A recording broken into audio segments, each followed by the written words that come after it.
열왕기상 15장 9절에서 15절의 말씀입니다.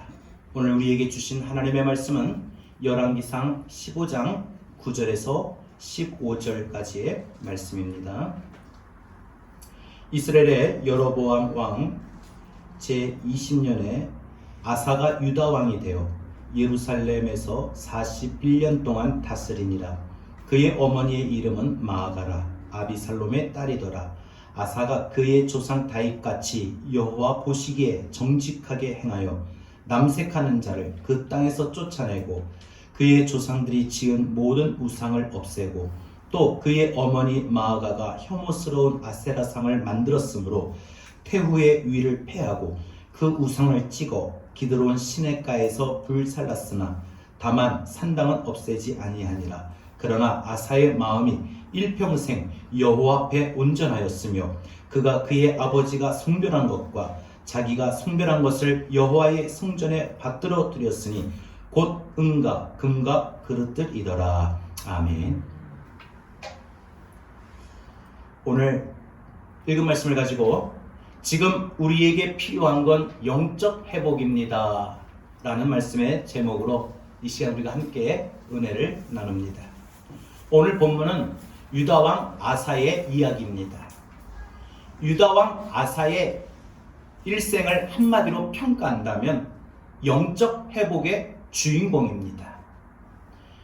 오늘 본문 14절 말씀을 보면은 아사의 마음이 일평생 여호와 앞에 온전하였으며 라고 말합니다.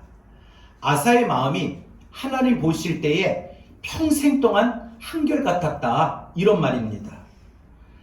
여러분, 하나님이 우리의 인생을 평가하실 때에 이와 같은 평가의 기록이 나올까 우리가 한번 많은 생각을 해보게 됩니다.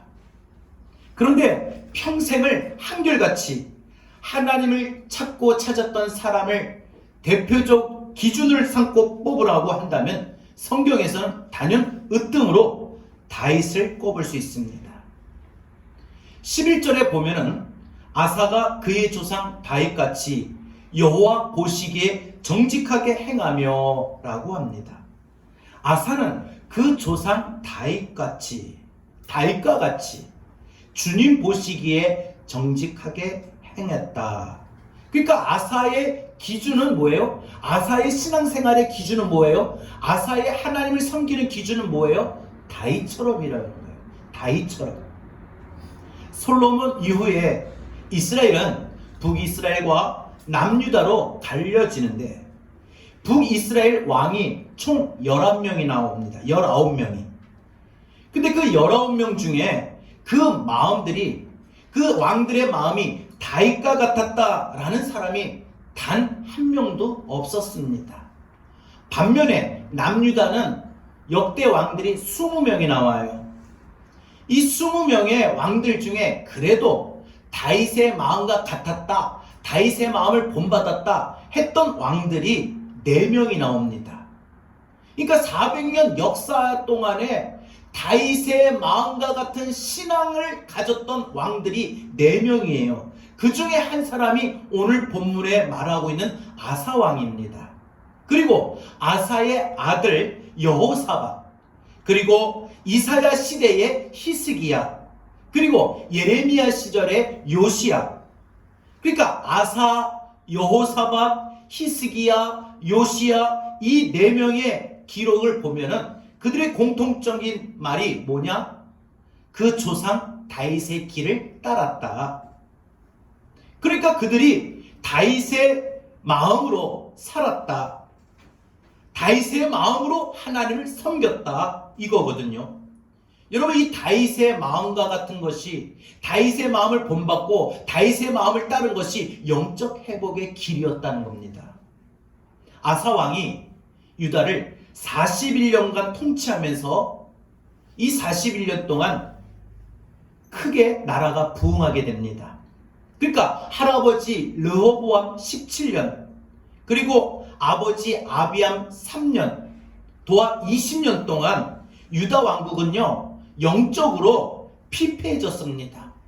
우상 숭배했고 성행했고 하나님 앞에 예배를 드리지 못하며 영적으로 죽어 있었다가 바로 아사가 왕이 된 이후에 그의 신앙과 개혁으로 그 죽었던 신앙이 깨어나게 됩니다. 왜 살아날 수 있었는가? 어떻게 살아날 수 있었는가? 그것은 아사가 다윗의 마음을 갖고 다윗의 길로 걸어갔기 때문이라는 거예요. 그러니까 중요한 원리가 있습니다. 왕이 다윗의 마음을 가지니까 그 나라가 다윗의 왕국처럼 회복이 되었더라라는 겁니다. 중요한 건 리더입니다. 한 사람이 정신을 차리고 깨어 있으면 그 속에 속한 공동체는 살아나게 마련입니다. 그 시대는 다시 일어서게 마련입니다. 이게 부흥이고 개혁입니다. 리더가 영적으로 무뎌지면 나라도 교회도 가정도 다 죽습니다. 솔로몬 왕이 말년에 가서 영적으로 무뎌지고 예루살렘의 각종 우상들을 곳곳마다 세웠습니다. 그랬더니 그 아들 르호보암이 아버지 때보다 더 우상을 세우는 거예요. 그 아들 아비암은 더 세우는 거예요. 그러니까 솔로몬, 르호보암, 아비암 이 3대의 영적 타락과 침체가 쭉 지속되다가 4대째 아사왕 시절에 비로소 나라가 아사왕이 다윗의 마음을 갖고 다윗의 길을 따랐더니 조금씩 나라가 믿음으로, 경제적으로, 국가적으로 회복이 되더라는 겁니다. 그러니까 아사는 영적 회복의 주인공이었다는 겁니다. 그래서 이 아사가 유다에게 왕으로서 행한 것이 무엇이냐? 두 가지인데, 하나는 옛 습관과 결별을 하는 개혁입니다. 그리고 두 번째는 위기의 한란을 돌파하는 기도입니다. 아사왕이 이런 영적인 회복을 위하여 이루고자 했던 목표는 다윗의 마음이었습니다. 다윗의 마음을 품으면 다윗의 왕국에 있었던 그 평강과 풍요로움이 우리에게 임할 것이다. 여러분, 오늘 우리가 아사의 마음을 갖기로 결단하면 우리도 영적 회복의 주인공이 될 수가 있습니다. 그러면 지금 우리나라에, 한국교회에, 우리 가정에 필요한 게 영적 회복인데, 이 영적 회복을 위해 우리가 정말 해야 할 것이 무엇인지 오늘 두 가지 생각해 봅니다. 첫 번째, 지금 우리에게 필요한 영적 회복을 위해 어떤 상황에서도 예배를 드리는 겁니다. 오늘 본문을 보면 아사왕이 유다에 시행한 개혁을 말하고 있는데 14절에 보게 되면 다만 산당은 없애지 아니하니라 라고 했는데, 이로 미루어 보아 이 아사왕이 개혁을 이루고 있는데 완전히 100% 산당을 제거한 건 아닌 것 같아요. 그래도 성경에서 아사왕의 인생을 평가를 해본다면 한마디로 그는 평생 여호와 앞에 온전하였다. 즉 하나님 앞에 한결같았다. 하나님 앞에서 한결같았다. 헌신하였다. 평생 동안 같은 마음이었다는 거죠. 아사왕은 증조할아버지 솔로몬 때부터 내려온 우상들을 다윗 이후에 최초로 깨뜨려 부수었습니다. 아사왕은 아비암의 아들입니다. 그런데 우리가 읽지는 않았지만 15장 1절부터 8절을 보게 되면 아비암의 인생이 기록되어 있는데, 아비암은 아버지 르호보암이 지은 죄를 그대로 따라 행합니다. 또 르호보암은 그 아버지 솔로몬의 죄악을 그대로 따라합니다. 그러니까 북이스라엘이나 남유다가 모두 완전히 영적으로 타락하고 죄를 지으니까 그 나라의 모든 것들이 내리막길로 치닫게 됩니다. 남유다가 솔로몬 이후에 3대째 타락하고 부패하게 됩니다. 그런데 4절에 보면 하나님이 다윗을 생각하시고 예루살렘에 한 등불을 주셔서 아비암을 이을 아들을 예루살렘을 다시 세울 거다. 그렇게 말씀하신 거예요. 이게 뭐예요? 다윗의 마음을 가진 왕이 한 사람 나올 것이다. 예루살렘에 등불 하나를 주셨다라고 했는데 이것은 예루살렘이 지금 암흑기라는 거예요. 영적 암흑기. 다윗 이후에 솔로몬 초기까지 예루살렘은 등불이 타올랐습니다. 영적으로 깨어 있었고 하나님 앞에 깨어 있는 신앙이 가득했습니다. 솔로몬 말년 이후에 그 타올랐던 등불이 꺼져갑니다. 사사기 때도 보면은 그 공동체가 10년이든 20년이든 미약하고 침체되어 신음하고 억눌려 있을 때에 누구 한 사람이 그 마음속에 성령의 불이 타오르면, 그래서 그 마음에 등불이 타오르면 그런 한 사람이 있으면 하나님은 그 사람을 사사로 부르시고 이스라엘을 다시 강하게 일으키셨던 것을 우리가 볼 수 있습니다.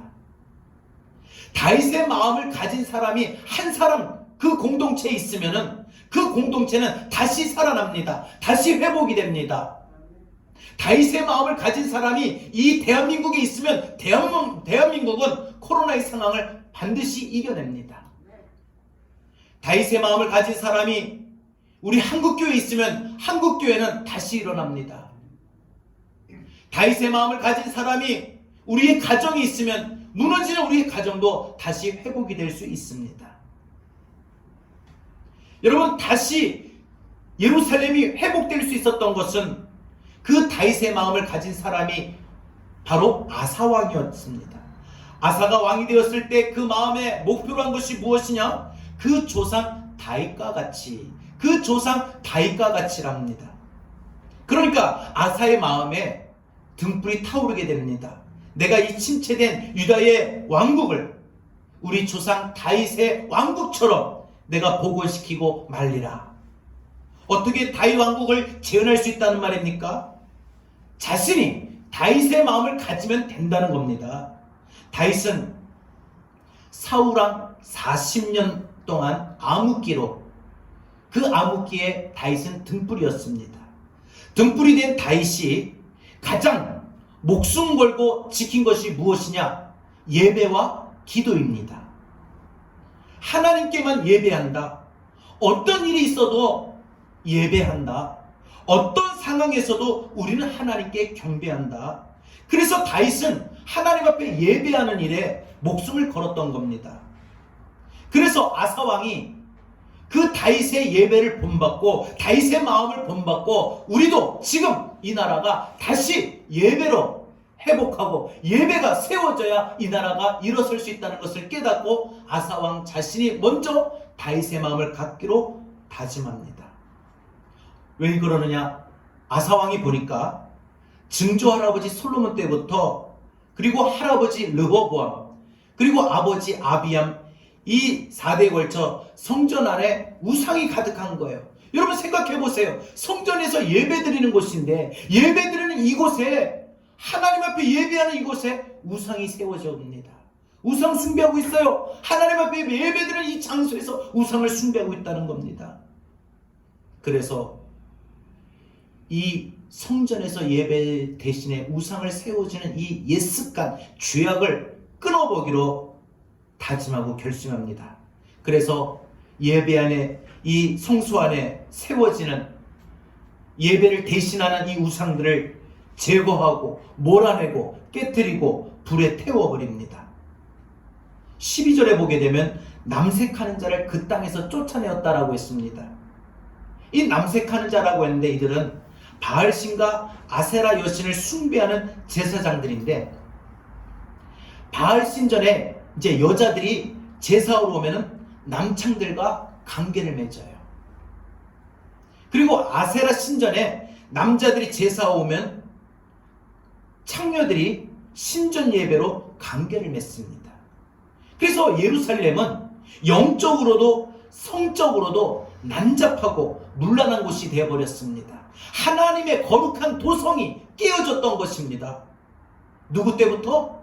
솔로몬 말년에 12절 후반절에 그의 조상들이 지은 모든 우상을 없애고 조상들의 더러운 죄를, 옛 습관을 끊어버렸다는 겁니다. 결단한 것이지요. 13절에 보게 되면은 아사의 어머니라고 되어 있는데, 우리가 좀 알아야 될 것은 여기서 아사의 어머니는 2절에 보게 되면 아버지 아비암의 어머니예요. 그러니까 누구예요? 할머니예요. 그런데 왜 아사의 어머니라고 언급하고 있느냐? 이것은 아사의 친어머니가 일찍 폐위되었거나 죽었기 때문에 아사가 어린 나이에 왕위에 오르다 보니까 어머니가 섭정을 했는데 어머니 대신 할머니가 섭정을 한 거예요. 그래서 그 할머니 마아가가 성경에서는 어머니로 표시하고 있는 겁니다.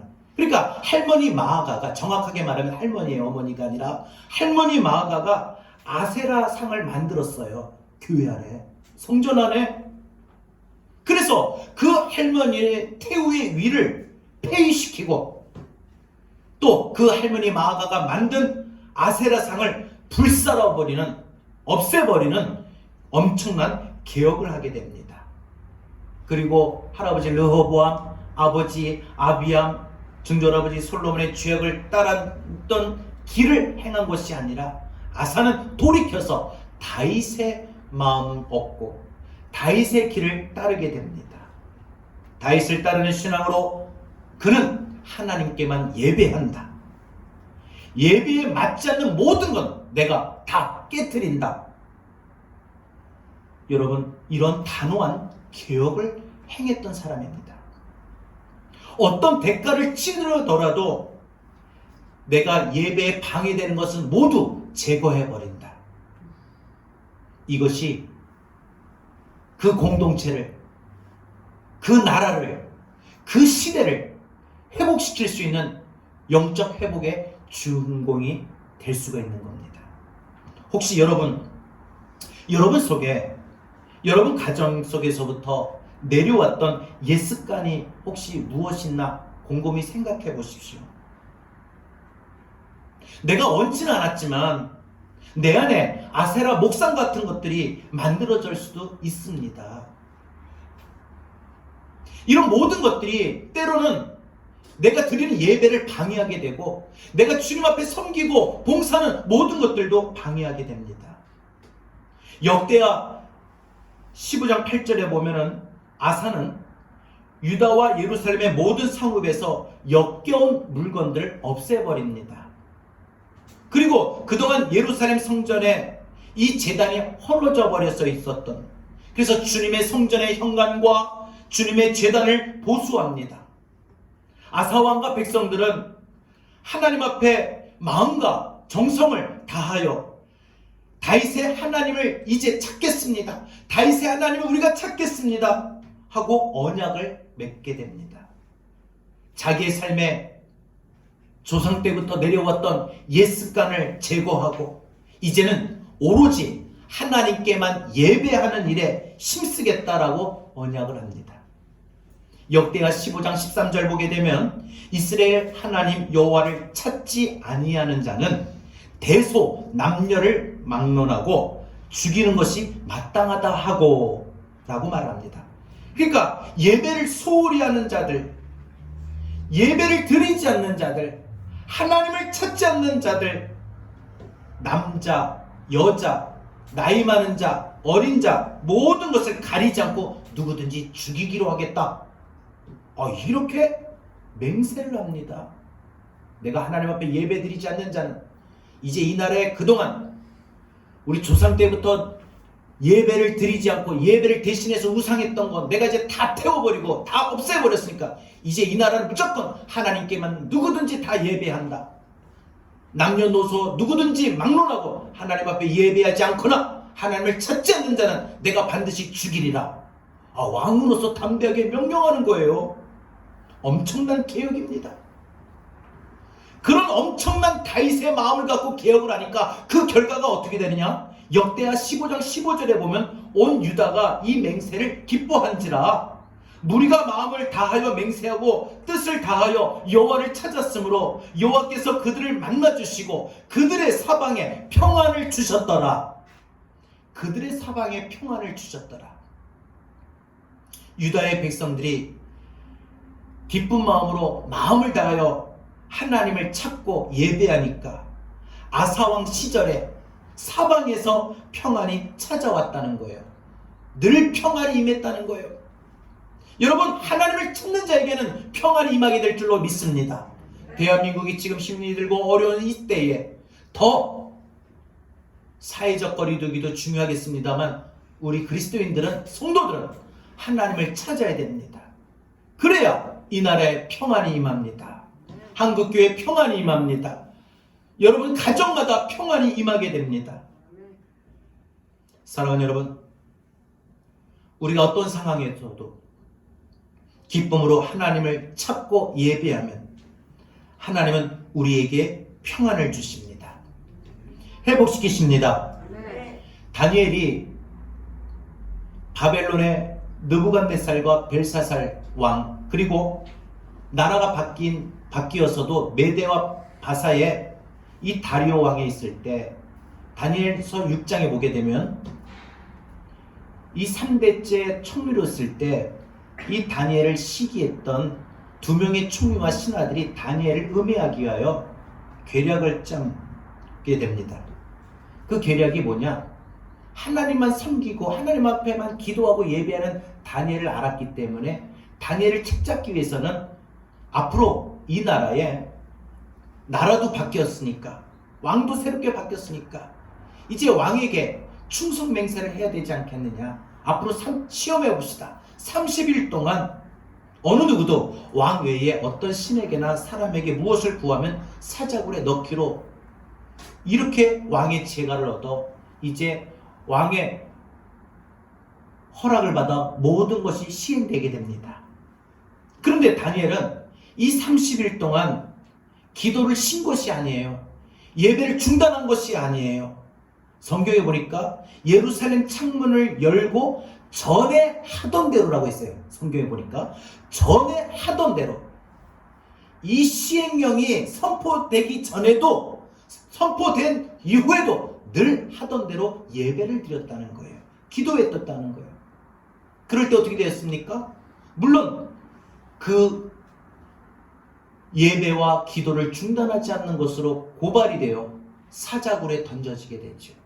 그런데 사자굴에 던져져도 다니엘의 마음이 평안이 임한 거예요.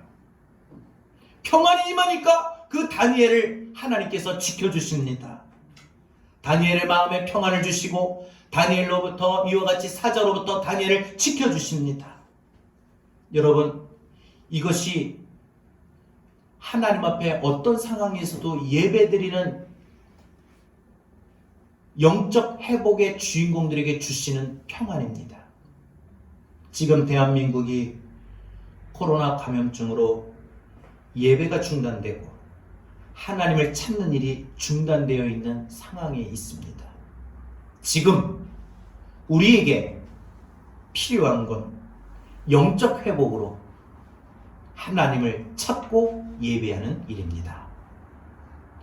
두 번째로, 지금 우리에게 필요한 영적 회복을 위해 우리는 위기의 상황에서 하나님을 절대 의존하는 기도를 해야 합니다. 역대하 14장에 보면 아사왕의 행적 중에서 가장 특징적인 것이 있는데 그게 뭐냐? 기도였다는 거예요. 아사왕은 유다 백성들에게 명을 내려서 그 조상들이 하나님을 찾고 그 하나님의 말씀에 순종할 것을 가르치고 있습니다. 그랬더니 역대하 14장 6절에 여호와께서 아사에게 평안을 주셨으므로 라고 말합니다. 하나님께서 아사에게 평안을 주셨다라고 했습니다. 아사의 시대는 온 나라가 그의 통치로 인해서 그 나라가 평안해졌고 주변에서는 감히 누구도 싸움을 걸어오지를 못했습니다. 아사는 그 평화로웠던 시기에 주변 성읍을 더 굳게 견고하게 쌓는 일을 계속해왔고 군사들도 막강하게 키웁니다. 그래서 이 아사왕 시절의 군사가 유다의 30만, 베냐민의 28만, 용감한 정예병 대군으로 58만이 형성이 됩니다. 이것이 영적 회복이고 부흥이고 이것이 샬롬입니다. 여러분, 샬롬이라고 하는 것은, 평안이라고 하는 것은요, 항상 모든 분야가 같이 상승하게 됩니다. 내 영혼이 평안하면 내 생활도 평안하고 내 가정도 평안하게 됩니다. 우리 마음에 이런 평안이 임하기를 바랍니다. 다윗의 왕국과 견줄 만한 회복이 되는 수준에 이르게 되는데, 이 4대째 내리막길에 이 유다 왕국이 하나님이 등불을 주신 겁니다. 우리 마음에 하나님을 갈망하며 하나님을 찾고자 하는 마음이 있어 하나님 주신 등불 하나만 타오르게 되면 우리의 인생에, 우리의 삶에 샬롬이 찾아오게 됩니다. 그러니까 그 등불이 우리 마음속에 타오르느냐 꺼져버리느냐, 그것이 관건이에요. 여러분, 이 대한민국에 등불이 타오르느냐 꺼졌느냐가 대한민국의 관건이 됩니다. 한국교회에 등불이 타오르느냐 꺼졌느냐가 관건이에요. 여러분 가정에 등불이 타오르고 있느냐 아니면 꺼져 있느냐가 여러분 가정의 관건이라는 겁니다. 역대하 15장 9절에 보면 유다 왕국의 위기 상황이 찾아와요. 그것은 구스의 세라왕, 그러니까 에디오피아의 세라왕이 100만 대군을 거느리고 유다를 총공격합니다. 여러분, 그 당시에 100만 군사를 모집하려면 정말 어마어마한 숫자이고 어마어마하게 준비했을 겁니다. 그런데 이 아사왕이 이 침공한다는 보고를 듣고 어떻게 합니까? 이 순간 사울왕이었으면 어떻게 했을까요? 다윗왕이었으면 어떻게 했을까요? 그 사람의 영적인 수준, 믿음의 수준은 언제 정확하게 드러나느냐? 위기 상황 때입니다. 저 사람의 믿음의 수준이 어떻다라는 것을 정확하게 평가받을 수 있는 것은 위기 때 보면 알 수 있다는 거예요. 위기가 몰려왔을 때 그가 제일 먼저 무엇을 하는가를 보면은 정확하게 그 사람의 진면목을 알 수가 있는 것입니다. 물론 영적으로 준비된 사람에게도 살다 보면 위기는 찾아오게 마련입니다. 그러나 그 위기는 징계가 아니라 연단입니다. 아무 죄나 아무 잘못이 없어도 고난과 환난이 우리의 인생에 찾아올 수가 있습니다. 그것은 연단을 받아 더 단단하게 믿음이 치솟기 위한 하나님이 주시는 훈련의 과정인 것입니다. 100만 대군이면 사실 엄청난 군사력입니다. 이 많은 숫자로 유다를 지금 공격하러 오고 있습니다. 때로는 우리 인생에도 이와 같은 일들이 벌어져요. 우리에게도 때로는 몰려오는 환난은 100만 대군의 공격과 같이 우리를 정신없이 몰아치게 합니다.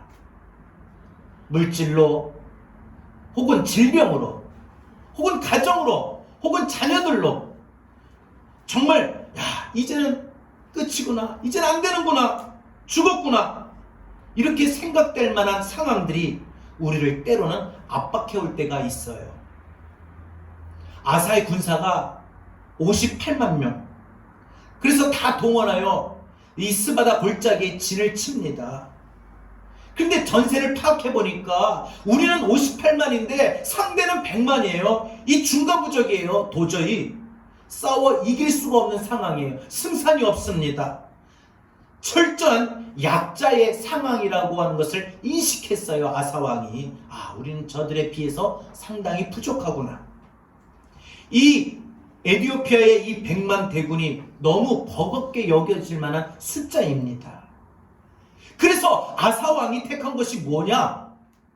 군사를 더 늘렸느냐? 무기를 더 많이 충원했느냐? 이게 아니에요.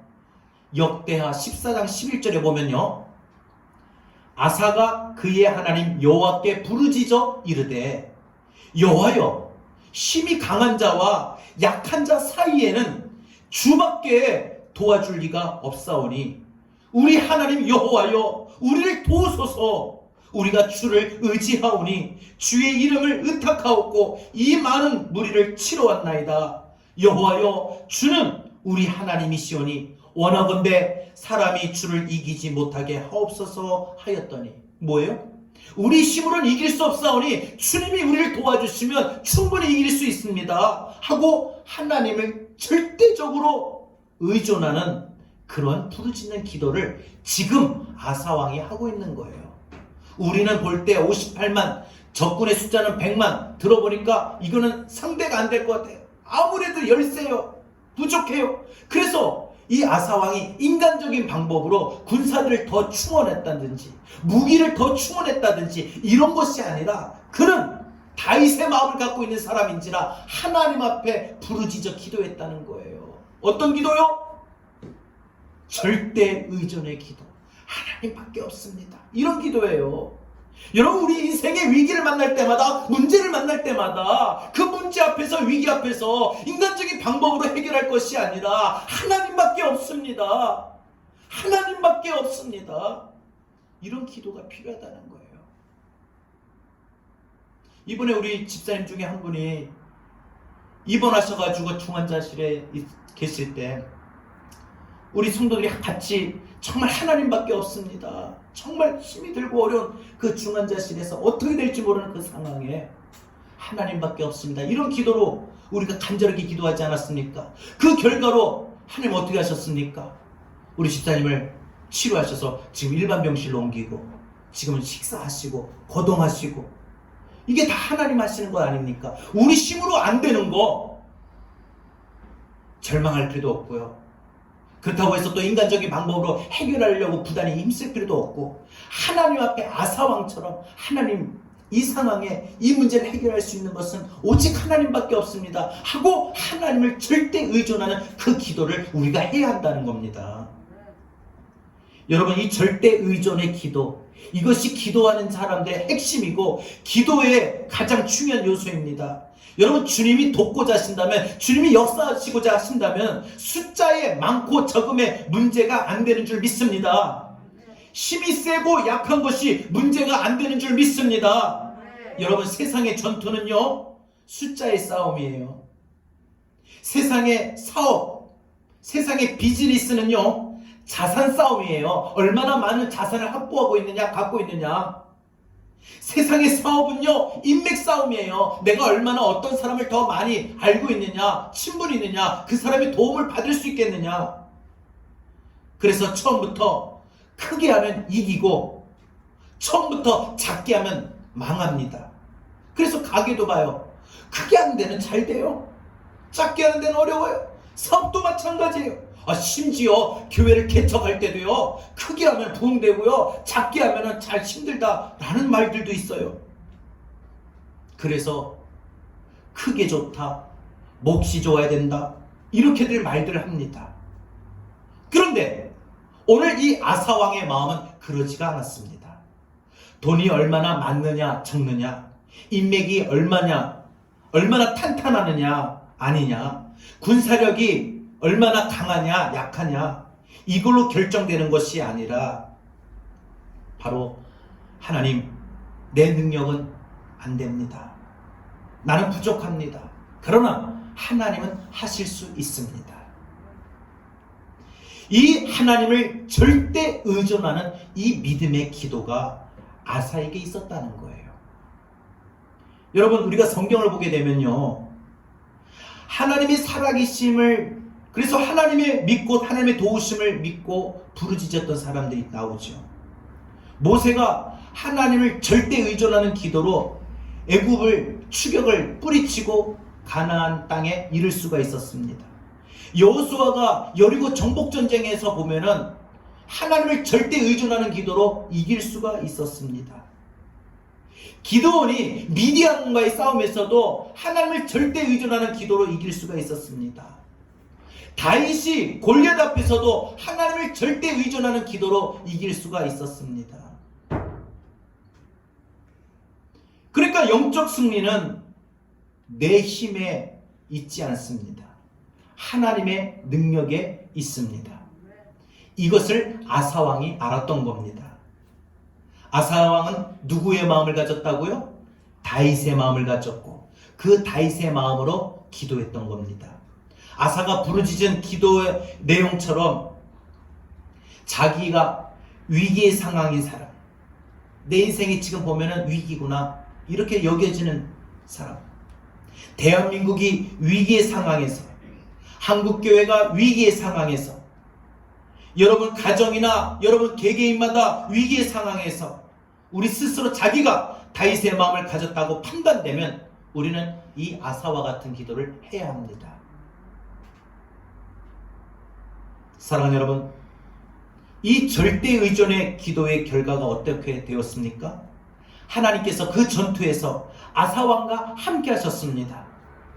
주님이 아사왕 앞에서 에디오피아 군사들을 직접 치십니다. 적군들이 도망치고 유다의 군사들은 추격하며 무찌릅니다. 한 사람도 살아남지 않게 됩니다. 왜 그렇게 되었습니까? 하나님이 싸우셨기 때문입니다. 그리고 유다의 모든 군사들은 승리로 인해서 전리품을 엄청나게 획득하게 됩니다. 너무 많은 전리품과 함께 유다 군사들이 예루살렘으로 돌아옵니다. 하나님이 그런데 왜 에디오피아의 100만 대군을 이 아사에게, 이 유다 백성들에게 보내셨을까? 붙이셨을까?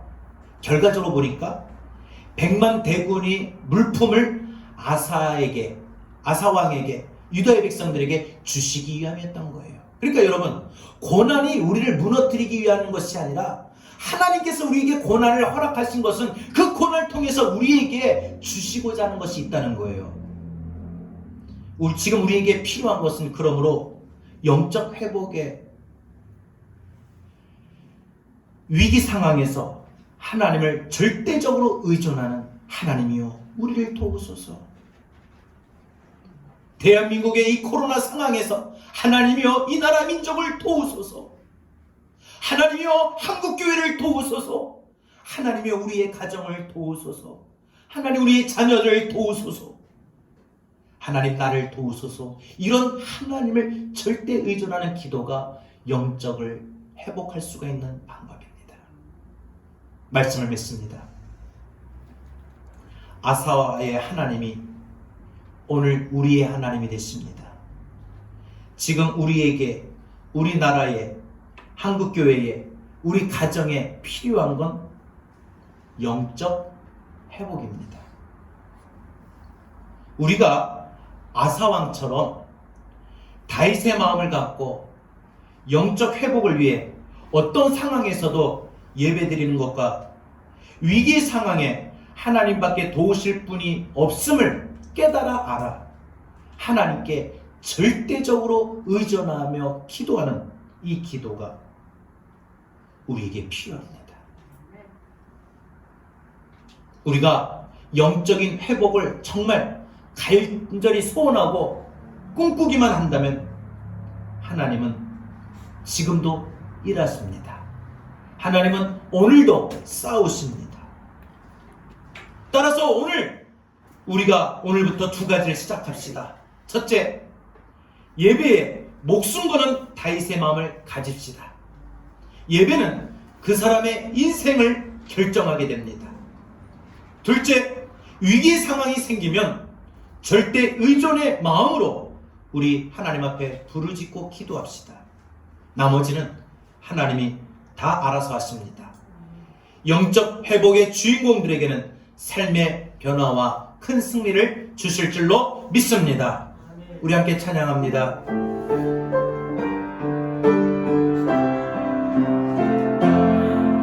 하나님을 예배하는 나는 하나님을 예배하는 예배자입니다. 예배자입니다.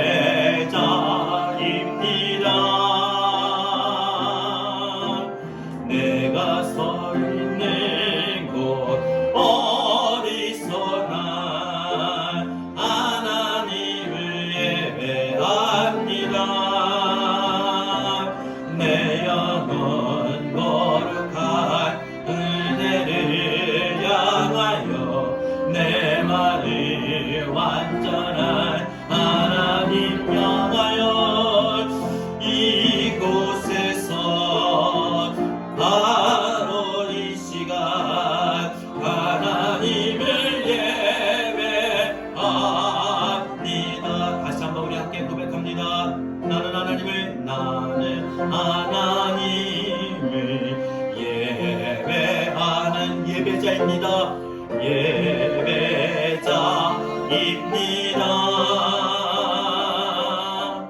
내가 서 있는 곳 어디서나 하나님을 예배합니다. 내 영혼 거룩한 이내를 향하여 내 마음 완전한 하나님 향하여 이곳에서 바로 이 시간 하나님을 예배. 오늘 다시 한번 우리 주신 말씀을 들고 우리 찬양으로 고백하며 나갑니다. 나는 하나님을 예배자입니다. 예배자입니다.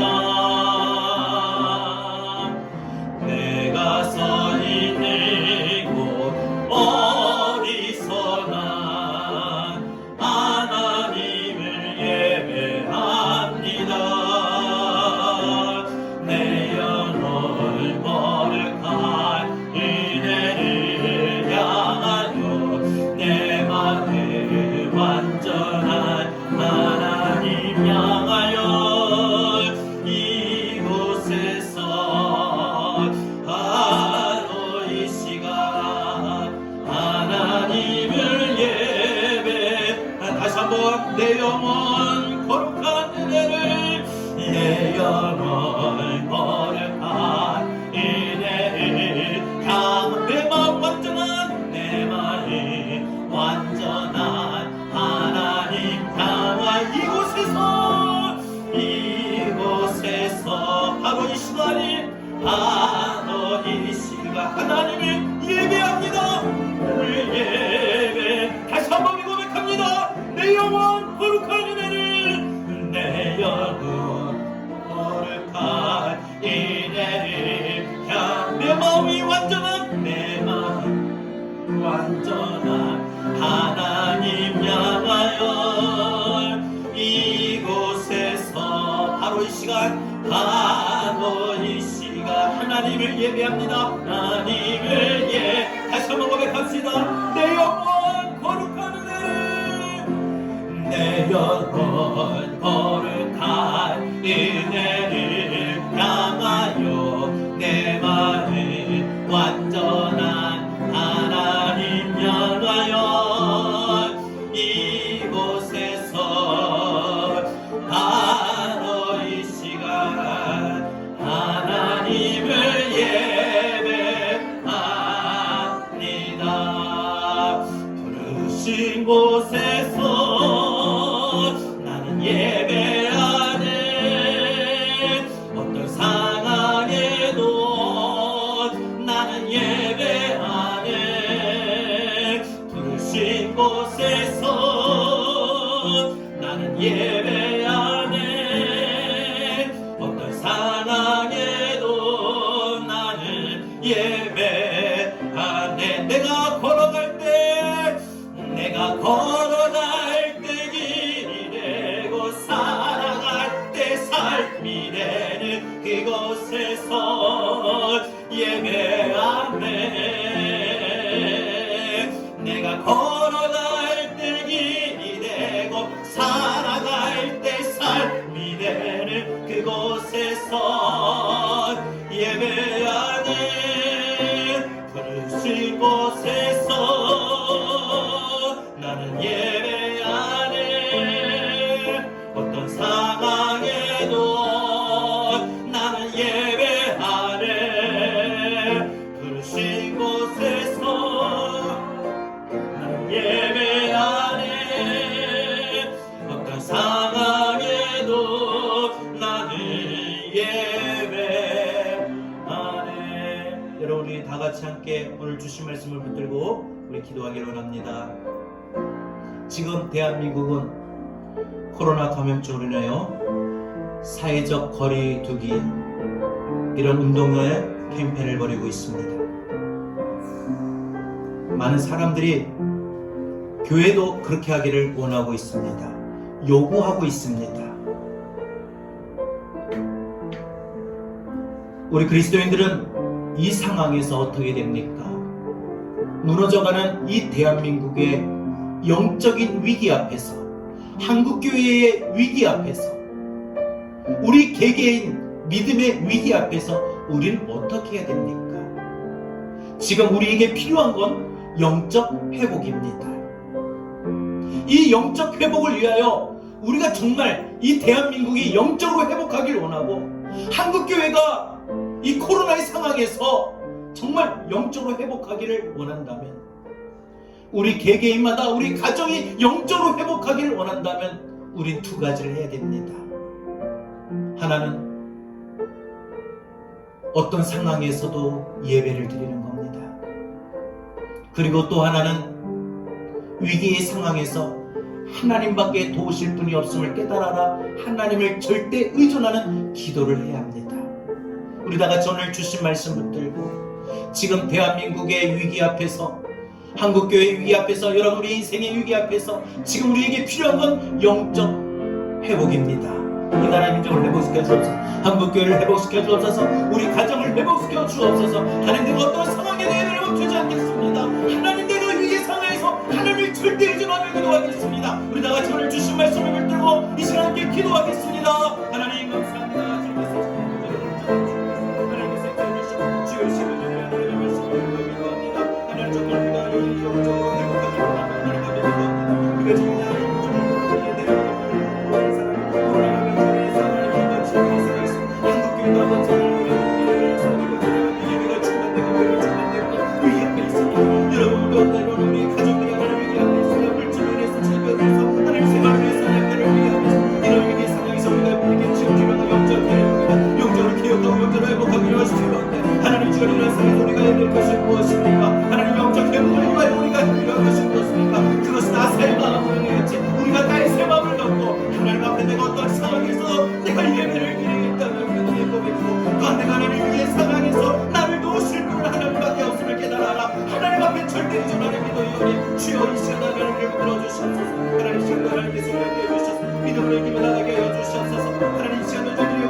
오늘 주신 말씀처럼 우리가 아사엘과 말한 것이 우리가 나의 새 마음을 놓고 우리가 나에게 하여 주시옵소서. 하나님 나라 영적 회복을 배우기도 하게 해주시고, 하나님 한국교회와 우리 수원교회 가정마다 회복을 배우기도 하게 하여 주옵소서.